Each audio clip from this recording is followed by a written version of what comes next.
ধনীর মেয়ে গরিবের বাড়িতে আনলে সুখ হয় না। শরীয়তের বিধান হলো কুফু মিলায় বিয়ে করো।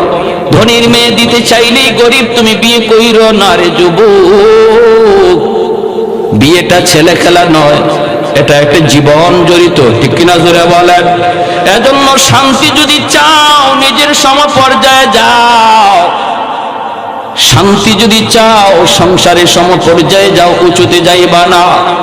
মায় কয় বাবা যাইস না যাইস না যাইস না, কিন্তু ছেলে মানল না, কারণ তার তো একটা সম্পর্ক হয়ে গেছে, মহব্বত হয়ে গেছে। বলতেছি মা গো টেনশন তুমি করবা না, আমার সাথে কথা হয়েছে, সব মানায় নিবে, তোমাকে আম্মা কয়া ডাকবে, কোনো অসুবিধা নাই। একটা মাত্র ছেলে, ছেলেও আজকে শিক্ষিত, বিরাট শিক্ষিত। মা ছেলের কথায় পড়ে গেল, ঠিক আছে বাবা নিয়ে আস, অনুমতি নিয়ে বিয়ে করে ফেলল। যেই কথা সেই কাজ। ধনীর মেয়ে গরিবের ঘরে আসলো, কিন্তু মাকে মা হিসাবে মানতে পারে না।